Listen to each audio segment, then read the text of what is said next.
So before we get started, so I have a bunch of resources left for you. So you have the bit.ly link right below. I share the QR code at the end of the session. So all the resources that I'm going to use as part of this session, the quick starts, the documentation, your trial sign up for Snowflake, which gives you 30-day trial to try all the stuff that I'm going to show today, and all the LLMs that I'm going to use for the LLMs. Everything is there right there. And I will also share my social handles right here. In case if you want to reach out for this session, like in case for questions or other stuff, you can reach me on LinkedIn, GitHub, Twitter, wherever you feel to, right? Great. So probably like I will start with a little introduction. So for any further questions, I'm available at the booth all my today and after the session and after on 24th and 25th. You can drop at Snowflake booth and probably we can have more chat in case of any specific use cases that you might have. Otherwise, please visit the Snowflake expert community forums. You can just scan the QR code where you can join, post your questions, what you have on this session. There'll be experts other than me who will be able to answer the questions that you might have or take any further conversations up, right? Great. So let me start with this, right? So the very first thing that everybody tries with Gen AI is like, for example, like let me take a very crude example. Let's go to Hugging Face, get a model from there. And then we use Olama to kind of run the stuff inside. And then we run both the things together and run a Python application that basically goes query stuff and do all the things. End of the day, what you ended up doing is just building a platform right on your laptop or any other machine that you can imagine, which will give all these things wired together. But if you imagine for a second and you want to do that on a scale, on a very high things, there are a lot of things that comes into picture. So if you see on the things which are lined up there, so you need an AI infrastructure, basically a container runtime and GPUs, which is very important for you to do a proper inference on your LLM models. So when you're going to do that, like you need to have right amount of GPUs, right amount of CPUs, right platform, everything put together for you to do that. And also the very important stuff on AI and LLM and other stuff is how do you actually govern the data, right? How am I going to take care of the security of my data, but data is not leaked to anybody else, right? Which is going to be a very, very important stuff that when you kind of build LLM-based applications. So that is something which you do in data and model governance there, right? And also like we hold, not only is Gen AI, like it also covers the ML side of things, which is the additional stuff that we give on top of that. So that's again, we are talking about when you're building an application, we want to give all these things. So one of the things what we have done at Snowflake is that we made all these things readily available for you in easy, efficient, and trusted. We'll drill down into what all these things means when I go down to the slides. But in the short, all these platforms readily available for you with just one sign up for the account and you're done, right? Everything is ready for you to go play with your applications, build applications, draw inferences, and even build your own models as well, which is an advanced use case. Let's go deep into why I call this as easy, efficient, and trusted. So for example, like let's imagine a case when I started doing Gen AI and LLM, I don't know anything about Python, I don't know anything about this. So when I started with just write with Snowflake on LLM, I was looking for something which will help me to kind of clicks to make something happen. I'll show you how easy is that to do, right? Those are what we called as user-friendly interfaces with no code or low-code solution. For example, we have a SQL wrappers, Python APIs that allows you to kind of call these functions out of the box without even you writing a single piece of code, right? Again, serverless is infrastructure. What I mean by that is like you don't need to load LLMs. You just specify what LLMs you need for your inference. And we will take care of loading the LLMs and you'll be charged only for the number of tokens that is getting exchanged, like what you do with ChatGPT or Claude or any kind of stuff. It's so easy like that. So you don't need to worry about how many things I have to scale, how many things I have to do all these stuff before my inference gets handled. So we'll see a few examples as well. Efficient meaning like LLMs plus AI. Say, for example, when you have to get data together with LLM, there are a lot of things which you need to consider, especially when you're in a financial service institution. There's a lot of security constraints that comes into picture when you want to kind of load the data. So bringing data to AI, we run LLMs just next to your workload, data workload, which means that inference are going to be much faster. We can run LLMs on your data, all right? So high performance, again, we talked about that with GPU, another thing. The last but not the least is trusted, right? How do we trust your thing, right? With data protection and output safety, right? Output safety, what we see about now, it's called as Cortex Guard, which means that it stops harmful output from your LLMs because LLMs does render harmful outputs for use, right? And data protection again, so be concerned that none of the models are trained using your data and we don't exchange data with the providers as well. We'll see who are the providers we deal with. So with these three things in place, we built this whole platform, which in a way is called as easy in this case. So, for example, like the models that we have here, very foundation things. So we have task-specific models. We see about LLM functions in a second, where it's SQL wrappers are on common LLM functions like complete, summarize, sentiment analysis, extract answers. So whatever you name it, so those functions are already there for you to right away used with your data in SQL. And also, like, we also have LLM and embedding models, which means that if you want to do RAG, in case if you want to do kind of extract data into chunks and you want to store that, we can use those LLM functions to kind of do those chunking. We'll also see an example of how easy it is to extract the data and store it in a chunk. The biggest advantage that you get with Snowflake, especially with RAG, is that you don't need to have an external service. Technically, when you have to use RAG, I need a vector database. So with Snowflake, you don't need a vector database because we provide vector columns at multiple dimensions, which you can use to store the chunks. So which means that the external call to an interface is also avoided. More than that, we also give you fine-tuned models. So what I mean by that, we'll talk a little bit more in a later slide. But for example, whenever I'm kind of doing an inference, let's take a very classic example of customer support tickets that I want to deal with, right? I want to classify all my customer support tickets. So if I give it to a large language model, it will be easily able to do all the stuff very easily because the model is trained to do that. But the problem what you have as a side effect is that the cost is going to increase because the larger models, the more number of parameters get exchanged. So what we can technically do is like we can build a fine-tuned model in platform like Snowflake. We'll allow you to build a fine-tuned model with a smaller model and train it with a larger response so that it acts accordingly at the 1/10 of the cost. So that is again an advantage that you get. You have a training cost, but compared to the exchange of token cost, the training cost is much lesser than what we do. That's where we use fine-tuned models. Beyond that, we also have all the models preloaded for you. That's where we enhance, like saying like we do have a serverless infrastructure because you are just going to specify which model you want to use, either from Anthropic, Snowflake, DeepSeek, Meta, OpenAI, and Voyager. These are the ones which we support right now. I'll show you the list of models that we have. So once we have all those models ready, it's a parameter that you pass to a function when you call those things, nothing more than that. It's so easy as that. And going beyond that, like when we deal with lakehouses and data warehouses, the only thing we want to query both structured and unstructured data. That's where Cortex Analyst and Cortex Search comes into picture. With Cortex Search, we do a hybrid search. What I mean by that is that we also do an LLM search on the data, which is semantic lookup. Plus, we also do a keyword search, get both the results out, and we rank them and give you the best of the stuff. So that's what the hybrid Cortex Search does, which allows you to query unstructured data as well. Recently, we added Cortex Agents, which allows you to do kind of orchestration, data-driven workflows. If in short, we call as like we are building more on Cortex Agents as well. On top of these two things, Studio is where you can do no-code, low-code solutions. It's all just clicks. You're not even going to write one single line of code against your data. And we also recently we added something called as AI observability. Like you have observability for apps, where you can have OpenTelemetry traces generated for you on the thing. We can have a similar AI observability on your LLM responses as well, which gives you all the traces in OpenTelemetry format that allows you to fine-tune your application or monitor your application. So this platform is so stable, what we call a Snowflake Cortex, that we build two applications on top of it, Snowflake Copilot and Document AI.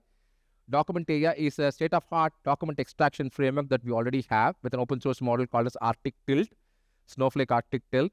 And Copilot is something which developers, you can use from within what we call a Snowsite, which is a web console for Snowflake, where we have a Copilot which can write queries for you. So you don't even need to write query. You can just talk in natural English. It will be able to write queries for you there as well. Right? Great. So this is how we define efficiency. If you see the score of the NDCG Attend score for Snowflake Cortex Search, which is use Arctic v2.0 embedded model, it's 0.75, which is compared to the other engines in the OpenAI Large and other things. You see that we are way ahead of all these people when it comes to efficiency of the search, right? And we also have Arctic Tilt, as I said, which is going to be a state-of-the-art document, which you can extract information from document. And then Arctic LLM is our standard LLM model. All these three are open source in Apache license, which is available in Hugging Face Serverless for you to download. When talk about trusting, data protection is very important. And another one is I want to call, when you talk about role-based access controls, I just want to flip to the earlier slide. So the data flows from here on the top below, right? And it goes up like this. So which means that any application that's coming through this application into the data has to go through the model governance, which means that every data governance policies, row access policies, column access policies, any other P2 policies that you define on your data gets applicable even for LLM searches, which means that if that P2 policy is applied on LLM search for the data to be masked, the search returns you the mass data. It doesn't go penetrate to the data and get you the actual data out. So which means the Snowflake horizon, which we call as, is the governance layer on top of which all our applications are built. So that's where we get this little layer of trusted and role protection, role-based access controls, high accuracy, and I was talking about content safety, where I can enable Cortex Guard to filter content, harmful content from being rendered. Last but not the least, we can also do the observability. We'll see how observability also works with a little demo as this. So the use cases, pretty simple. Unstructured data insights, document classification, entity extraction, all these stuff. We also have built conversation analysis with Streamlit there. We have the ready-made widgets that is available for you to build the chat boxes in a second and connect using these APIs. So whenever I talk about low-code solutions, we have SQL functions, plus we have Python APIs and REST APIs, which means that I can connect an external application to your search services or your Snowflake services to kind of query it. We'll see an example how I can integrate an external application to do that. So this is what we do, LLM models, Anthropic task-specific function. You'll see an example of this in a second. So let me go here to my... So this is Snowsite. So as I said earlier, I've shared this bit.ly link earlier. So if you go to this bit.ly link, it has all the documentation, everything put down there. I'll share it again at the end of the session. So we have forums, quick starts, which will allow us to get started. We also have a Coursera courses that is available for you on GenAI, on Snowflake platform, which you can take to do that. And we have lots of blogs and assets for you to go more trained on what Snowflake Cortex is all about. So let me get to this little demo to show you the various functions that I have in Snowflake.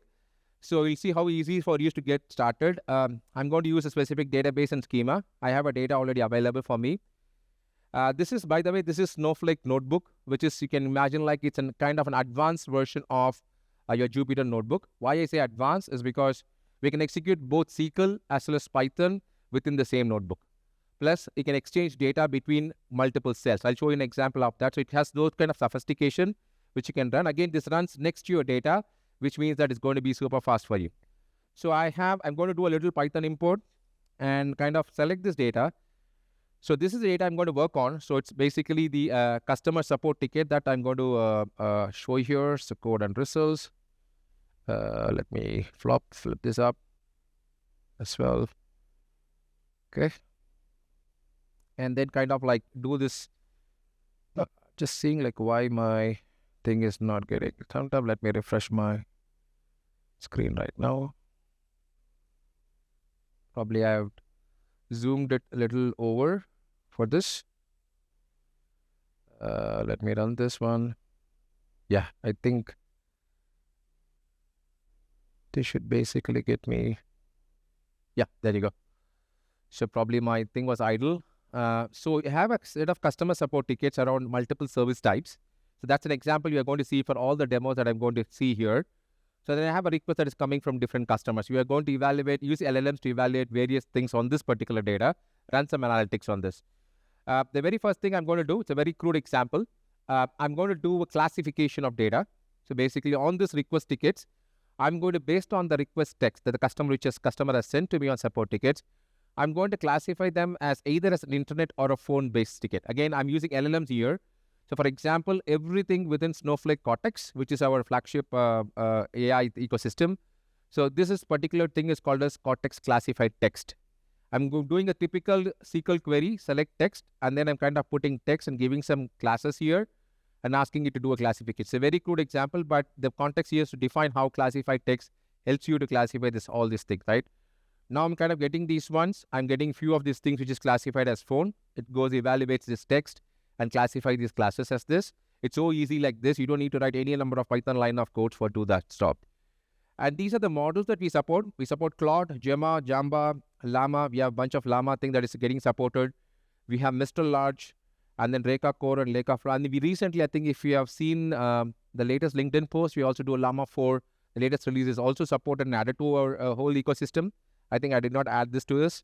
And we have a specific Snowflake-specific Llama and Snowflake Arctic. So these are the models we have. And we have classified them as large, medium, and small models. If you go to the documentation page on the resource that I give you, so it basically defines the number of parameters that you send to these models. It is classified as large, medium, and small. And again, you can pick that up based on a use case. I'm sorry. There we go. So I'm just going to use, this is what I talked to you about. I'm using a Streamlit widget right within my Snowflake notebook. We can build an application just like this combination of Streamlit plus SQL plus Python, everything right here. I'm just using a drop-down model. I think I'm just, let me go and say like, I want to use Llama 4.5B. That's a better one. So that's done. And then I'm going to run this complete here. So this complete basically is using the model, which I picked up there, and going and asking the data to do Cortex complete, summarize the request text into bullet points. That's what I'm trying to do here. So let me run this one. It should get an answer like where I'm just limiting it for one text. I don't want all the 100 and 300 rows that I have, just in interest of time. So if you see this one, this is the actual text that is we have here. I'm using Llama 3.14015B, and this is summary that I have of the bullets that is already there. And then I'm just going to see here, if as I said earlier, I can refer values from the previous cells using Snowflake. Let me scroll up. I'm kind of using the previous cell reference, converting that into a data frame, and kind of using that one right here. So it's so easy to use that within Snowflake Notebook that gives you that power, running graphs, charts, and everything from within here. So this is a summary that it gives. The first text is the actual text that is there on my database column. The next one is a summary that this LLM has done with just one single line of code like this. It also has other parameters where I can control temperature and other stuff which I can do. Probably like you can see the documentation to see what else I can do on that. All right.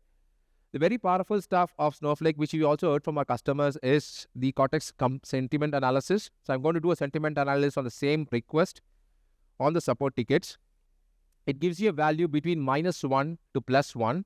-1 is being most negative, and +1 is going to be positive, and 0 is neutral. Right. I'm kind of went ahead and kind of added these tickets and then kind of did a sentiment analysis on the tickets. Again, just one single SQL function. Obviously, we have the Python function also to do the same job. And then like kind of let me do a little beautification of this plotting. This is how it looks like. I just kind of made this sentiment analysis using Streamlit plus adding some icons and other stuff on the same notebook itself, right? This again, another LLM function we have summarized in a similar way. You can define prompts, as I said earlier. I'm just going to skipping through these things because I want to show you other stuff before the time runs out. I can define an LLM prompt like this. We can return a JSON record for example, like let me run this one. I'm summarizing the request in 200 words, putting fees, request, and country in JSON format, which means that I get a JSON response out. That's the whole thing we can imagine like. Let me run and see if I'm able to, let me do one thing. So let me change the model because the Llama 3.1B, 405B is giving me quite of improper JSON text. Let me go use Snowflake Arctic. Let me pull this up. Okay. And then let me go run with Arctic here. See the database, the data is coming from data because if you see the support tickets table, which I loaded the data here, I was running within a notebook within Snowflake. It's called a Snowflake notebook. It's again, end of the day, it's a Jupyter notebook. The little enhancements given to this where we can also run SQL, Python, Streamlit apps, everything right within one place. So let me go back to the same prompting again. I'm going to use a new model now, Snowflake Arctic here. And now I got a proper JSON. Now when I plot it, I should get the data like this. If you remember, that was my prompt. I said to summarize in 200 words, put fees, request, country in a JSON format. That's exactly what it has did for me, like just taking one row out, right? It's so easy as that some record gives you what you call a proper JSON format, some doesn't give you. That's where we already have, I think I'll talk about that in a second, where we have no code solution. We also have comparison of models, what we call as LLM playground. I'll show you in a second on that as well. Yes, you can do both batch inferencing behind the scenes, which is done by you by Snowflake in optimized infrastructure. You don't need to touch anything. You can just use the functions right away. What am I using? Yes, that's right. In case if your parameter limit is exceeded, you get an error saying that the parameter is exceeded, where you can go back and into your configuration within Snowflake account, you can go set your parameter limit also. By default, it's 4096. In case if you want to increase that, you can just increase that. Is it connected to the I think we have lots of connectors.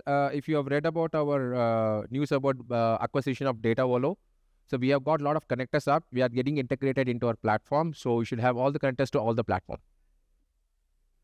So this is what I was talking to you about. It's a classic example of how do we actually parse a document. For example, like I'm just going to show you one document which I already have. So this is a PNG which I have. So I'm just going to parse this PNG using parse document. Typically, you can imagine this is typical RAG flow where I can extract document information and then store that in a database as chunks, and then extract the chunk using semantic search plus keyword search. And that's what we call as a cortex search in our example. So what I'm going to do right now here is that I'm just kind of having this document. This is all you have to write. This parse document thing where I'm loading the data from my stage. Snowflake has something called a stage where you can put all your files, typically like where you store your files. It's going to pull the file from there and then run this stuff. That's where you see here, I'm just going to pull all the stuff from stage. It passed the document already, and then I'm just going to have, it's a small document just for an example. So it extracted all the text right here from the document. Now I can also store that in a chunk, in a table, to make it much easier for this in case of a large document to do a semantic search. But for our example, I'm just going to make it super simple. I'm just going to extract that, giving this particular prompt, wanting it to find is clothing covered under the weather. It's an insurance policy thing. If you see this image, I'll just whether this particular thing is clothing is covered under that. I'm just going to do a simple cortex complete query using the same model, and you get an example out. So instead of you writing lines and lines of code to kind of generate all these things, you're given out of the box SQL functions, Python functions that you can use directly to kind of do this job. If you imagine like in this typical workflow, I have to extract the document, convert the document into vectors, store the document vector in a vector database, then combine the vector database plus RAG put together and kind of do the query. So everything is done for you behind the scenes. All you have to do is give the documents, load it on a stage, and it'll do the job for you, right? So what adds to We don't see Snowflake itself as a database. So we just supplement with vector columns. I mean, where you can store like with various dimensions like 384, 768, 1024. Based on whatever your need, you can store those things in those columns. So you don't need a separate vector database for this. That again adds one layer of security because your data doesn't need to go out. It can be still seen within your same security perimeter, right? So I think stored with kind of structure guys are based on right. the structured content. Yes, we get extracted, store it as convert as vectors, and then store the vectors into a particular structured database. Yes. All right. So let me get back here, and we saw a few functions here. I just want to show you a few more. What is Cortex Playground? Is exactly, I mean, if you go to Snowflake, when you sign up for this, so we have what is called as an AI ML studio. So we have a lot of things where these are all zero code ones. For example, Cortex Playground is one. I'll show you an example. I can create a custom LLM based on existing LLM giving the data and output. It's just going to be like, for example, it's just going to be clicks. It's not going to be anything more than that. You're not even going to write one single line of code to do this job. So, and again, like we can also define a search service in case if you want to expose this API. We'll see an example of a search service in a second. In case if you want to expose the API and make the API available for your application, you can also create a Cortex search service and do the job. Analyst, again, analyst plus search is an example that I'll show you. Analytics allows you to query the data in natural English. In short, talk to your data. Right? If you're a business analyst who doesn't know how to write a query, you can just write simple English text. The text gets converted into query using LLMs behind the scenes and get your thing done, right? And you also have the standard forecasting, anomaly detection, and classification. All these ML algorithms readily available to be run against your data. So this is what we call as AI ML Studio for you to kind of do this one. For example, let's take a Cortex Playground example. I think I'm going to connect my data here. So let me take the same LLM example. I'm going to choose a schema called transmit. I think there are a lot of use cases, probably like if you can drop to our booth, I'll share you those use cases which you have already. So I'm just going to do this one. I'm going to do a transcript, select the transcript here. I'm going to filter by a language. That's what I'm going to do. You can keep going like this and then say like, select a language. I'm going to say, I'll just say English. And then I have a query already done, the same query that I'm going to use. So when I run this, so it gives you an example that how Sonnet kind of gives you an example out of this. What I can also click compare, and then instead of Sonnet, I just take like Snowflake Llama, for example, this one, and then run the same query again. So it's going to give you two different examples. How Claude Sonnet gives you the output and how this one, your Snowflake Llama gives you an output, going to give you two different outputs. It gives you a playground where I can basically kind of say how easy it is. For example, Llama, I think when I use Sonnet, It was not very detailed, but when you use Snowflake Llama, it was kind of giving me cellular service 60%, business intelligence service 40%, going into details of this. So you can compare the inferences that is given by two different LLM models, right? Choosing the model from this drop-down. You don't need to load the model. You don't need to do anything else. Just type the prompt, give the data set that is required for it. You can just compare your application. When you're building applications, this becomes very important for you to choose which language model I have to use for my inferences. That's another thing which you have to do here. That's what we talked about, the playground. And again, fine-tuning. I talked about fine-tuning a little. So this is the overall RAG flow. People who are new to RAG, obviously this is what Snowflake does. Extract, parse document. We saw an example of how do we extract using parse document. We split the text if you want to store the chunks. And it gets into a database and kind of vector into one single database as a column, where you kind of build an index. And whenever the question comes, for example, from, let's say an example of Streamlit in this case, it kind of generates the response using keyword search plus semantic search and compare the results into top K results and give you the top K results. Any LLM function within Snowflake gives you a score as a JSON format for all the inferences and the responses. You can use the score to determine the highest between 0 and 1. The higher the score, the more relevant the responses, right? That's what we do here. And let me show an example of Cortex search as well, which makes things a little interesting. Let me go back here. This is a document I have. For example, like there is an invoice which is already there. I'm going to go for this particular person called as Gregory Anderson here. I'm going to query two things in this. One is about the cellular service line plan that he has. Another one is whether he charged in the international roaming fee or not. These are two questions that I'm going to ask my application. Again, if this application is already built using, let me show this for a second. This is built using Streamlit. Yeah, come on. Yeah, there you go. So the documents are already loaded. I just loaded 5 little documents for an example. And document 9987 is what you see here. The one that I opened here. Let's ask a question here. So let's go here and then I'm going to ask a question. What kind of a service? Again, it's a plain English question. It's going to use Cortex search behind the scenes to kind of go query the PDF document. And I come back and say that Gregory has cellular service line 2 plan. If you remember, this is what his plan is, right? The document has been extracted already and stored inside. And then I was kind of going and querying the document directly using Cortex search. This uses a REST API behind the scenes and connecting from a Streamlit application here to kind of give a REST call for this application to get me the data back. Let's do another question. For this, I'm just going to ask it like whether he was charged a roaming fee. Again, it should get back saying like it should be $85 or something. For example, yes, that's a thing here. So we have an $85 fee that he was charged again. So this is the way, this way we can kind of build using a plain English kind of thing to kind of go search the document as well, right? Another interesting thing, what you can also do is like, for example, I integrated Slack with my application right here. If you remember the customer support tickets example, which you saw earlier, where I have a list of customers. So what I'm going to do right now is like, I'm just going to ask Cortex with a question like, let me say like, what can you show me the breakdown of customer support tickets by cellular versus business internet? This is a classic question that a business user asks your Cortex thing. That I'm integrating this whole application using agents behind the scenes, going and asking this question. So you should get an answer back saying like with the SQL query that I get. See here, I got this classic SQL query and a chart. So with the support tickets, CTEs, ticket type, service type, I asked for cellular and business internet. So it was able to go and search with the natural English with a 92% accuracy on query response. So that's the text to SQL conversion accuracy that Snowflake has right now.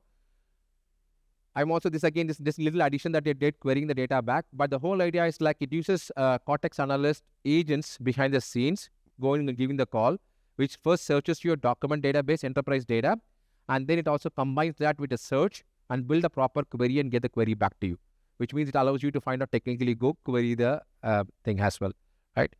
Next one, probably I'll just skip the slides and probably get to what I want to talk next is about evaluations. This in evaluation, when you go to the same Snowflake AI ML Studio, we have evaluations which allows you to technically evaluate your RAG responses, right? So that's something which we are doing here. For example, I have an example here. This is an hotel response format that you see.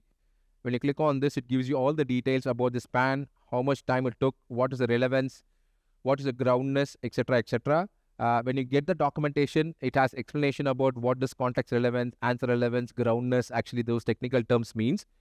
So you get a typical search, your spans like what you get for your applications. If you remember, like if you throw it to New Relic or Datadog or those kind of applications, you can also get the same kind of what you call OTel metrics monitoring thing on top of your RAG searches. This allows you to go and fine tune your application even further, right? Again, this comes out of the box for you. You don't need to do anything extra. Just instrument your application with all these RAG things that you already have, right? I think I'm almost at the time. Let me go and see what else I have on the third. We talked about context analyst. This was accuracy. I told you about agentic system that works behind the scenes, combination of your semantic search plus keyword search put together, getting the response out. This is an accuracy that you get 92% compared to other ones that is right there in the market. And we saw about Cortex agents where we integrated Slack. We're getting the response back in the Slack using REST APIs. We are also bringing in multiple things, multi-agents and LLM orchestration, which is coming quickly. Wait for our summit announcements in June. We saw about that. We saw about observability. So what all things we can do with that. And lastly, I just want to touch upon, leave with you with these governance. Fully secure. I said earlier, no training on your data. We don't train on your data, any of those models. None of these model data is shared with third-party providers. We saw we have Llama, we have Metas, and we have Voyage, we have Gemma, we have OpenAI. So we don't share any of those data with all those people, and no commingling of data as well. So we just make sure the data is governed so securely within Snowflake, as long as it's a Snowflake perimeter. And also, like, we give you more feature governance, fine-grained access control, row access policies, column access policies, P2 policies, guardrails, wherever the models run within Snowflake. And that's where you get the serverless facility, because we already preloaded the model within the given infrastructure for you. All you have to choose is a model that you want to run, all right? I think that's pretty much I have. I think probably if you have more questions, probably this is a thing which you can pick out where we have a lot of quick starts. You can go try all the demos that I showed you right now. We're all picked up from the quick starts. You can go find the quick starts and other documents that I have left there. And obviously I also left my LinkedIn handle there. Probably if you have any questions, you can connect me on LinkedIn, or you can come down to our booth, which is right there, and take questions. Like, I'm happy to answer your questions as well. All right, I think and that's pretty much it. Thank you so much and have a great day. Bye now.